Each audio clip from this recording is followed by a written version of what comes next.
একদম নিরামিষ দিনের কিভাবে একই রান্না দিয়ে ভাত অথবা রুটি পরোটা লুচি খাওয়া যায় সেইটাই আপনাদের সঙ্গে শেয়ার করব। নমস্কার বন্ধুরা, কাজল ভিলেজ কিচেনে সকলকে স্বাগত জানাই। রোজকার মতো আজও রান্নাঘরে চলে এলাম। আজকের রেসিপি সয়াবিন আর ডাল দিয়ে একদম নিরামিষ দিনের একটি পদ করে আপনাদের সঙ্গে শেয়ার করব। তার জন্য প্রথম থেকে লাস্ট পর্যন্ত ভিডিওটি দেখতে থাকুন, আশা করছি বেশ ভালো লাগবে। করার জন্য আমি এখানে নিয়েছি ছোট ছোট যে সয়াবিনগুলো হয় সয়াবিন, আর এখানে নিয়েছি ছোলার ডাল। তো আপনারা মাপটা কম বেশি নিতেই পারেন। এখানে আমি ডালটাকে একটা বাটির মধ্যে নিয়ে নিয়েছি। এখানে নিয়ে নেব আমি একটা থালার মধ্যে দিয়ে দেব সমস্ত ডালটাকে। এবারে এটাকে আমি 2 থেকে 3 বার ধরে খুব ভালো করে জল দিয়ে ধুয়ে পরিষ্কার করে নেব আগে।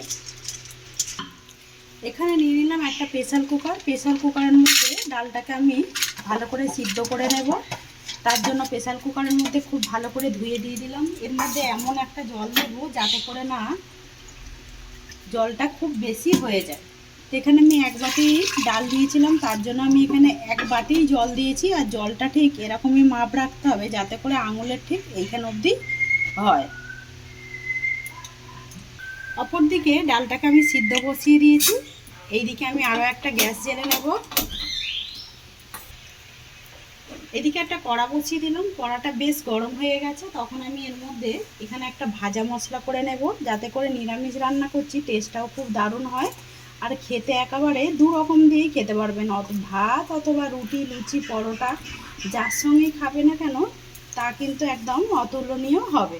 তো এবারে এখানে আমি দিয়ে দেব একটা শুকনো লঙ্কা, আর দেবো এখানে একটা তেজপাতা, আর এখানে ধনে আর জিরেটাও দিয়ে দিলাম। দিয়ে শুকনো কলায় খুব ভালো করে এটাকে নাড়াচাড়া করে একটু ভেজে নেব যাতে করে না পুড়ে যায়। আমি শুকনো খোলায় বেশ শুকনো উপকরণগুলোকে ভালোভাবে ভেজে নিলাম, আর বেশি ভাজার দরকার নেই। এটা একটা থালার মধ্যে ঢেলে নেব। এই কড়ার মধ্যেই দিয়ে দেবো আলাদা জল। জলটা যখন একটু গরম হবে তখন আমি দিয়ে দেবো সয়াবিনগুলো। যেহেতু কড়াটা প্রচুর গরম ছিল তখন আমি সয়াবিনটাও ঢেলে দিলাম। দেখুন এখানে কিন্তু মানে বুজগুলি দিতে উঠেছে ধারে ধারে। সয়াবিনগুলো একেবারে হয়ে গেছে। আমি 4টে সিটি মেরে নেব। একটা সিটি মারা হয়েই গেল। এবার আমি সয়াবিনটাকে একটা জায়গার মধ্যে ঢেলে নেব। কড়াটাকে ধুয়ে পরিষ্কার করে বসিয়ে দিয়েছি। কড়ার মধ্যে দিয়ে দেব সাদা তেল। সাদা তেলটাও বেশ ভালোভাবে গরম হয়ে গেছে। সাদা তেলের মধ্যে দিয়ে দেব আমি সামান্য একটু লবণ, আর দেব একটু হলুদ গুঁড়ো। তো এই রান্নাটাতে আমি আলু ব্যবহার করছি, চাইলে তোমরা আলুটা বাদ দিয়েও এই রান্নাটা করতে পারো। আমি এখানে আলুগুলোকে এইভাবে ডুমো ডুমো করে কেটে নিয়েছি, মানে একটু বড় সাইজ করে এইভাবে কেটেছি যাতে করে খেতে কিন্তু বেশ ভালো লাগবে। একবার এরকম আলু দিয়ে করে দেখবেন। আর সয়াবিনটা চাইলে তোমরা বড়ও নিতে পারো, ছোটো যদি না হাতের সামনে থাকে।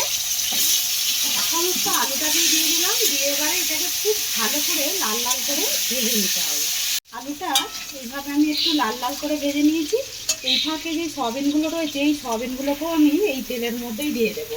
এর মধ্যে কিন্তু খুব বেশি তেল নেই, তাই জন্যই আমি সয়াবিনটা দিয়ে দিলাম। দিয়ে এবারে সয়াবিন আর আলুটাকে খুব ভালো করে এইভাবে তেলের সঙ্গে ভেজে নিতে হবে। সয়াবিন আর আলুটা কত সুন্দরভাবে ভাজা হয়ে গেছে। এবারে সয়াবিন আর আলুটাকে আমি একটা পাত্রের মধ্যে আগে ঢেলে নেব। একটা জায়গার মধ্যে ঢেলে নিলাম। অপরদিকে আমি আবারও কড়াটাকে বসিয়ে দিয়েছি। কড়ার মধ্যে দিয়ে দেব সাদা তেল। তো সাদা তেল দিয়ে দিলাম। এবার এখানে কিছু ফোড়ন দেব। অপরদিকে মশলাটাকে আমি এইভাবে একটু গুঁড়ো করেছি, একেবারে পুরো গুঁড়িয়ে ফেলিনি, একদম দানা দানা ভাব রয়েছে। এইভাবেই কিন্তু মশলাটাকে গুঁড়িয়ে নিতে হবে। তেল কিন্তু বেশ গরম হয়ে গেছে। এর মধ্যে ফোড়নের জন্য দিয়ে দেব একটা ফাটিয়ে নেওয়া তেজপাতা, আর দেব এখানে গোটা জিরে। ফোড়নটা থেকে যখন মিষ্টি একটা সুন্দর গন্ধ আসবে বা ভাজা হয়ে যাবে তখন আমি এর মধ্যে দিয়ে দেব কেটে রাখা একটা কুচিয়ে রাখা টমেটো। টমেটোকে দিয়ে একটু ভেজে নেব। টমেটো বেশ ভাজা হয়ে গেছে। এখানে নিয়েছি আমি আদা আর 2টো কাঁচা লঙ্কাকে আমি হালকা একটু এইভাবে একটু বেটে নিয়েছি, বা বলতে পারো থেঁতো করে নিয়েছি। এতে করে তরকারি টেস্টটা কিন্তু বেশ দারুণ লাগবে। এবারে হালকা একটু মানে কাঁচা গন্ধ যাওয়া অবধি ভেজে নেব, যাতে করে না মশলাটা পুড়ে যায়। আদাটা বেশ ভাজা হয়ে গেছে, এই ফাঁকে দিয়ে দেবো এর মধ্যে অল্প একটু জল। খুব বেশি জল দিলাম না, ওই 3 চামচের মতো দিয়ে দিলাম জল। এর মধ্যে দিয়ে দেবো কিছু গুঁড়ো মশলা অ্যাড করব। দিয়ে দেবো হলুদ গুঁড়ো, মাপ মতো দিয়ে দিলাম হলুদ গুঁড়ো, সুন্দর একটা রঙও হবে, কালারটাও দারুণ হবে। দেবো জিরে গুঁড়ো, আর দেবো এখানে ধনে গুঁড়ো, আর দেবো সুন্দর একটা রঙের জন্য কাশ্মীরি লঙ্কার গুঁড়ো। চাইলে তোমরা এটা বাদ দিয়েও এই রান্নাটা করতে পারো। মশলাটাকেই দিয়ে দিলাম। দেবো এবারে স্বাদ মতো লবণ বা মাপ মতো লবণ। লবণটা আমি আলু ভাজার সময় দিয়েছিলাম, আর এখন দিয়ে দিলাম মাপ মতো লবণ। দিয়ে এবারে মশলাটাকে একটু ঢাকা চাপা দিয়ে ভালো করে কষিয়ে নিতে হবে, যাতে করে মশলার একটা কাঁচা গন্ধ থাকে ওইটা একেবারে চলে যায়। মশলাটাকে আমি এর ফাঁকে একবার নাড়াচাড়া করে দিয়েছিলাম, আর একেবারে টমেটোগুলো খুব সুন্দরভাবে গলতে শুরু করে দিয়েছে, মানে একেবারেই গলে গেছে। আর মশলাটাও দারুণভাবে কষানো হয়ে গেছে, দানা দানা ভাব এসে গেছে। এই ফাঁকে আমি দিয়ে দেবো এখানে ভেজে রাখা আলু, আর এখানে সয়াবিনগুলো দিয়ে দিলাম। দিয়ে খুব ভালো করে মশলার সঙ্গে কষিয়ে নেব। আর একটু দিয়ে দেবো এর মধ্যে চিনি। যেহেতু নিরামিষ তরকারি করছি, একটু চিনি দিলে পরে টেস্টটা দারুণ হবে আর স্বাদ ব্যালেন্স থাকবে, তাই জন্য একটু চিনি দেওয়া। হাফ চামচের মতো দিয়ে দিলাম চিনি। দিয়ে আমি খুব ভালো করে এবারে মিশিয়ে নেব। খুব ভালো করে আমি সয়াবিন আর আলুটাকেও মশলার সঙ্গে কষিয়ে নিলাম, আর বেশি কষানোর দরকার নেই। এবার আমি এর মধ্যে মাপ মতো জল দিয়ে দেবো। তোমরা যে যেরকম ঝোল বা কাই খেতে চাও সেই হিসাবে জল দিয়ে দেবে। তো এখানে আমি মাপ মতো জল দিয়ে দিলাম, যেহেতু আলুটা কিন্তু অনেকটাই সিদ্ধ হয়ে গেছে কষাতে কষাতে ভাজতে। এবার আমি এটাকে ঢাকা দিয়ে খুব ভালো করে ফুটিয়ে নেব। অপরদিকে যে ডালটাকে আমি সিদ্ধ করে রেখেছিলাম, সেই ডালটা এইরকমই শুকনো শুকনো করে আর খুব ভালো করে সিদ্ধ করে নিতে হবে। এমনভাবেই সিদ্ধ করতে হবে, সিদ্ধ হয়ে যাবে কিন্তু একদম গলে যাবে না। তো দেখতেই পাচ্ছ, এইভাবে সিদ্ধ করে নিতে হবে, আর এক ফোঁটাও জল নেই। তো এবারে সমস্ত ডালটাকে তরকারিটাকে আমি খুলে দেখাচ্ছি। তো তরকারিটা কতটা সুন্দর রং এসেছে আর কতটা সুন্দর কালার এসেছে সেটা কিন্তু দেখতেই পাচ্ছেন। আর আলুগুলো একেবারে সিদ্ধ হয়ে গেছে।